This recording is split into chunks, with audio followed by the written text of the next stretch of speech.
Hello दोस्तों, मेरे channel सुख समृद्धि उपाय में आप सभी लोगों का हार्दिक स्वागत है।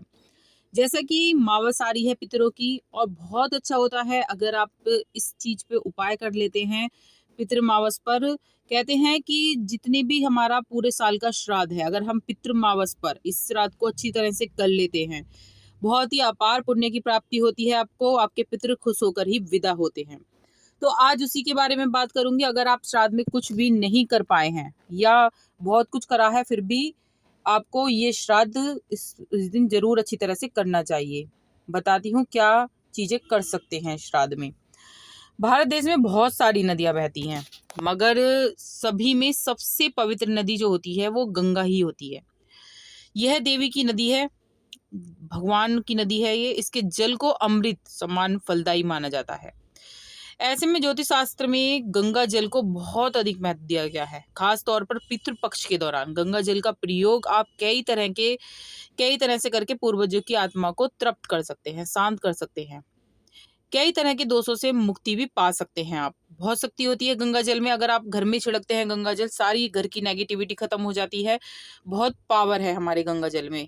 इसे अपने घर में जरूर रखिए। इससे आपके घर में जितनी भी नकारात्मक शक्तियां हैं वो सारी खत्म हो जाएंगी। जैसे ही आपको गंगा जल खत्म हो जाए, तुरंत ही आपको लेकर आना चाहिए। गंगा जल बहुत ही अच्छा माना जाता है घर में रखना। और पितृ पक्ष में खास तौर से अगर आप ये उपाय कर लेंगे जो मैं बताने जा रही हूँ, तो आपको कहते हैं ना, उस पूरे साल का आपका फल मिल जाएगा। और क्या होगा, पितृपक्ष से आशीर्वाद आपको मिलेगा। जो आपके रुके हुए काम है वो बनने लगेंगे। जितनी बाधाएं आ रही हैं, पितृदोष हो रहा है, वो सारे खत्म हो जाएंगे। आपको क्या करना है बताती हूँ।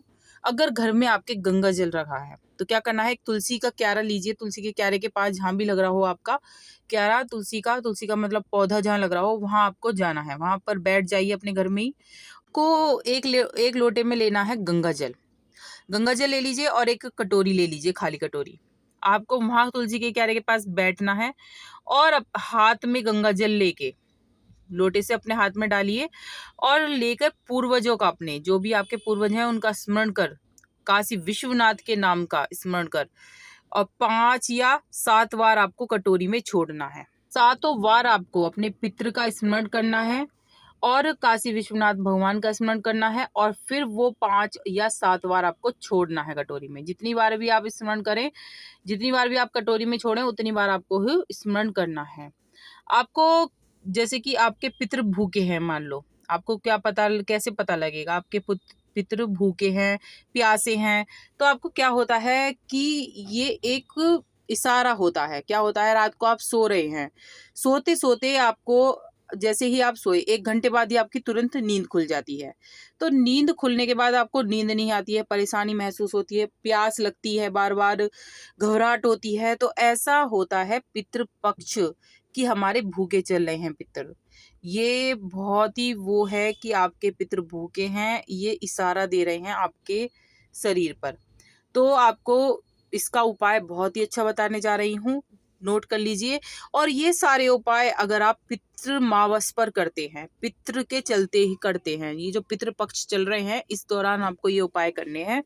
आपको क्या करना है, एक सुबह को उठ जाइए। जब उठ जाएं तो आपको नहा धो के अच्छी तरह से पवित्र होके आपको एक लोटा लेना है। लोटे के अंदर थोड़ा सा दूध डालना है और थोड़ा सा गंगा जल डालना है, और उस गंगा जल और दूध मिले जल को आपको ले जाकर या तो बट वृक्ष के नीचे डाल के आना है, या पीपल में, या फिर आप बेलपत्र के वृक्ष में डाल सकते हैं। कहते हैं कि जो पीपल का वृक्ष होता है उसमें 52,000 ब्राह्मणों का निवास होता है।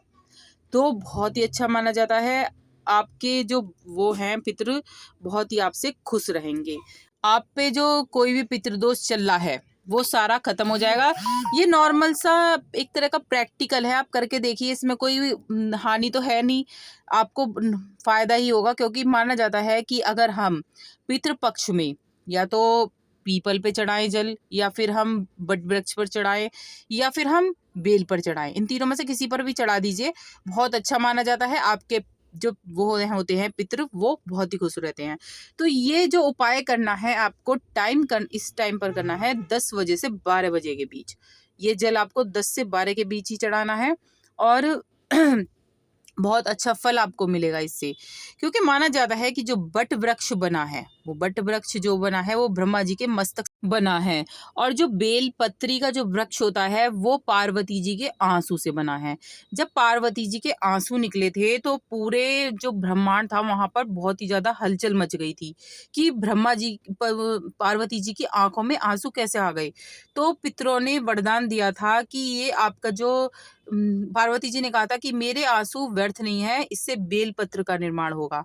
और पितरों ने आशीर्वाद दिया था कि यदि जो कोई भी पितरों के पितृपक्ष में जो कोई भी इस पर सेवा करेगा इस वृक्ष की, उससे बहुत ही ज्यादा फायदा होने वाला है, और जो भी पितृदोष होंगे उसके बिल्कुल सारे शांत हो जाएंगे। ये आशीर्वाद इस वृक्ष को मिला हुआ है। तो आप जब भी इस वृक्ष की सेवा करेंगे आपको विशेष फल मिलेगा।